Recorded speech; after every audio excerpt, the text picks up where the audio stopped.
And it is great to welcome back to the show today. He's with us not too long ago. He's got the next edition, or next chapter, I should say, in his trilogy of Southern Gothic trilogy. This one is called The Bone Tree, the follow-up to Natchez Burning. And Greg Iles joined us on the telephone. And Greg, good to talk to you again. How are you? Good to be back, Doug. Doing well. Was it a whole year ago since we talked when the Natchez Burning came out? I think it was just about, actually, probably about 10 months, I'm guessing. Yeah, I know it was last spring sometime. So, first of all, congratulations on that book. I know when we talked at that time, you said this was a trilogy, so this is volume 2. Am I right about that? Yeah, it seems like volume 12. That's not the politically correct thing, but I've been about 4 years in this thing, so it's weighing on me now.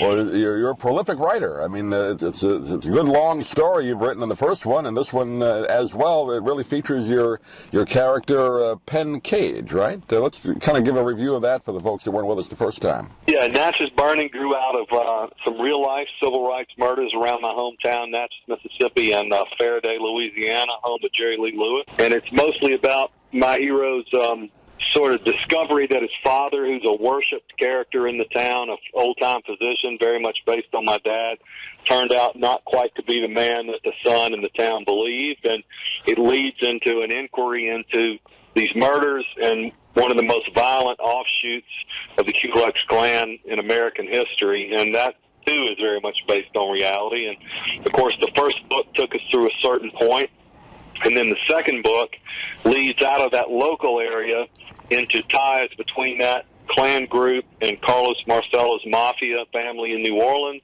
and that leads us through a back door to the Kennedy assassination, which is not where I planned to go, but that's where my research led me, and I really felt I had to go there. Yeah, I know there was a link to Louisiana with the Kennedy assassination, right? And just kind of seeing the history of that. So your book kind of goes that way too. Yeah. Yeah, and I really think growing up in the '60s like I did, I'm a little fixated by that. I never followed it as an author. I didn't want to be sensational, but when I found things that I thought were factual, I felt like it was something I really wanted to try to help solve, and so that's been an enjoyable part. Yeah, the character again, Penn Cage, he's a former lawyer, right? Former prosecuting attorney. Yeah.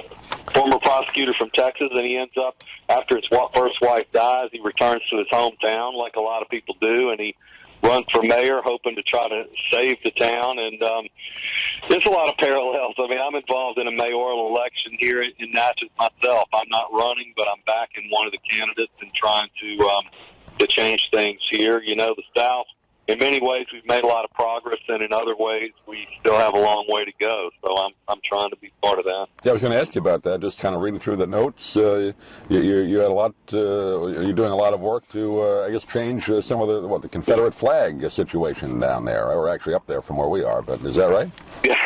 Yeah, from where you are. That's right. After South Carolina removed from the State House, Mississippi became the last state to have Confederate imagery on the flag, and we pretty much have the whole battle flag on our flag. And about 3 months ago, John Grisham and I organized quite a few Mississippi artists, from Jimmy Buffett, Morgan Freeman, Catherine Stockett, author of The Help, the SEC coaches, Hugh Freeze, Dan Mullen, about 80 people, 50 to 80 people, and trying to get the legislature to remove the flag. And we haven't won that battle. I think Mississippi's moving toward getting rid of that flag, but we live in such a polarized time. I mean, look at the presidential election. Sure. It's like people, even when they know what the right thing to do is, they dig their feet in and just resist any kind of change out of contrariness. So it's sometimes a dispiriting battle, but we're fighting it. Yeah, just driving around where I am here in Sarasota, Bradenton, St. Pete, Tampa, you do see the occasional Confederate flag either over a house or on a truck. It's still around. I know. Man, you got to have some guts to fly that in this day and age when everybody's going around armed, I tell you. Well, congratulations on that. I know it's a controversial issue, but it's one that really is embedded in that part of the South. But getting back to the book, when you write a trilogy like this, I mean, it's a good, well-developed story. The first book did so well. Is it difficult to kind of keep track of the whole story? You got another one coming too, don't you? Yeah. I mean, honestly, this thing grew beyond all proportion of what I originally started. I think I told you last time we revisit it.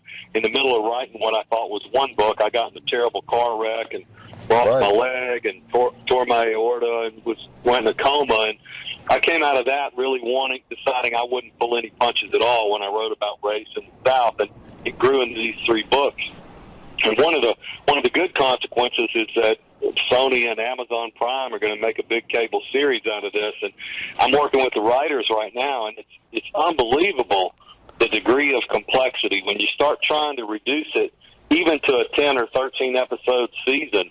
Trying to just make the story coherent is a real challenge, you know? Sure, yeah, and those types of miniseries are quite popular now, so that would make a great one. So yeah, congratulations on that. When that happens, I'd love to talk to you at that time. So you're doing okay now, health-wise, after going through that? A little better than last year? Yeah, doing better. You know, you never really get over something like that, man. If you're athletic at all and all that, but the other thing you learn when you're in the hospital.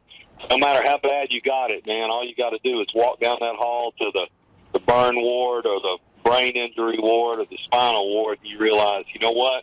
I'm still vertical and I can still think, and I'm getting out of here, get back to living. Yeah, that's good news. That was a scary thing you went through. But, well, this is book 2 in the trilogy of the 3 books, Natchez Burning, followed up now by The Bone Tree.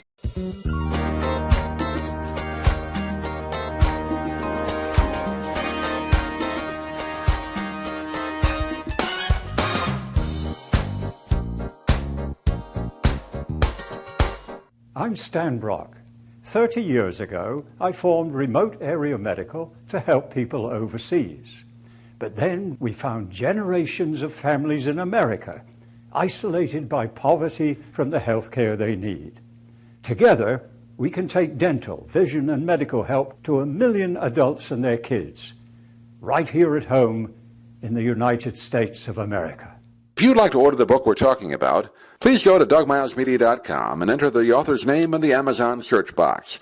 Thank you for listening. Please come back soon for more conversations here at DougMilesMedia.com. This has been a presentation of Doug Miles Media, all rights reserved. You can listen to or download previous programs at iTunes, Stitcher.com, or DougMilesMedia.com.